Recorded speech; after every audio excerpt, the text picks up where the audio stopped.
Hey guys, Glenn from Glenn's Car Collection here, and I want to tell you how to drive your dream car for free. Now, car enthusiasts, we consider free cars or cars that appreciate and it covers all our expenses. So what's our expenses?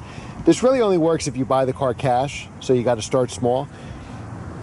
Your expenses are going to be car insurance, repairs and maintenance. So let's take this S54M Coupe. It could be anything. I've done it with S2000s, I've done it with the NSX, I've done it with various Porsches and BMWs.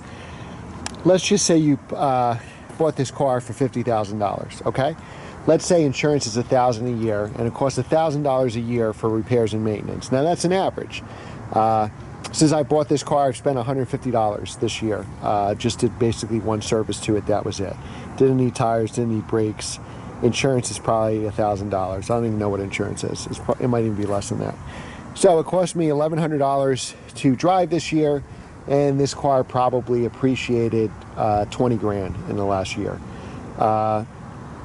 If I sold the car today, I'd be up, 45,000, 47,000, 49,000.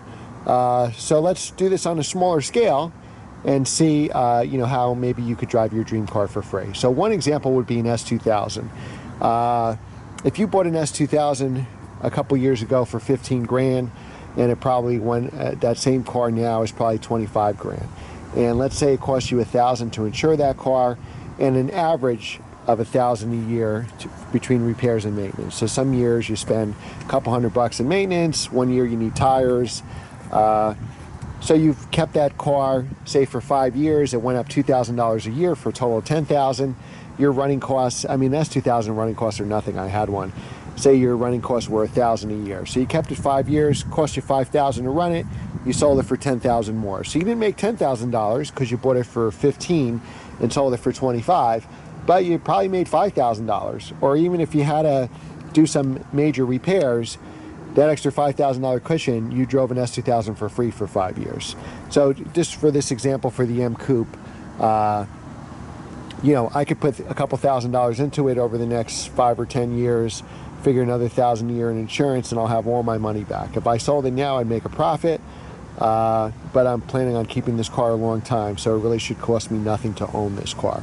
So if you buy a mainstream car, like say a 911 or a Corvette, those are going to depreciate. You got to find something like a ZR1 Corvette.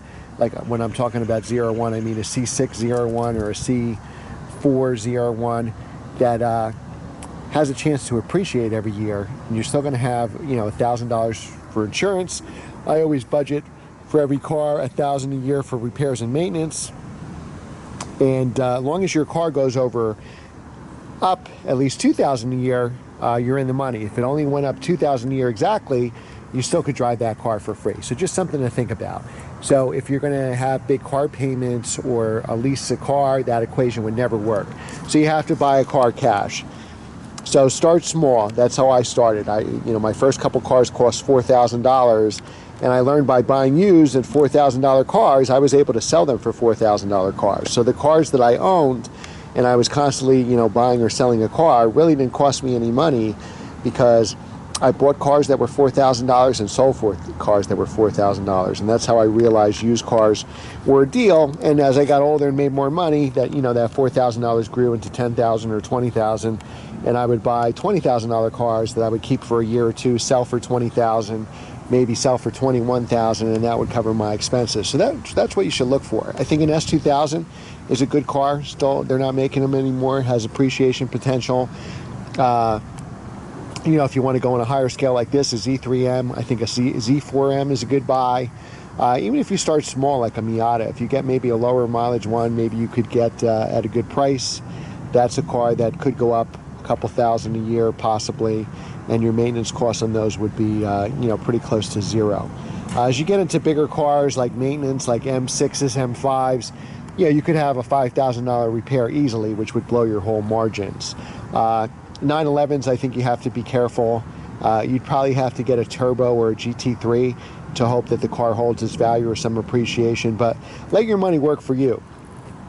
Your friends are going to buy a brand new 3 Series or a C-Class Mercedes for $50,000, and that car is going to be worth $20,000 in a couple years, and they lost $30,000 in depreciation, even $35,000 with sales tax and tack on insurance, probably $40,000 or $45,000. you could buy, you know, a 3 Series that's already depreciated, and maybe you're losing $2,000 or $3,000 a year instead of the $30,000 or $40,000 they lost in the first 3 years. Okay, you know, new cars really depreciate. You don't have to buy brakes or tires, but the depreciation is so much that it really will cost you an arm and a leg. And the problem is, if you're leasing cars at $600 or $700 a month, you're never going to get past that. You're never going to be able to save money to buy cheaper cars for cash.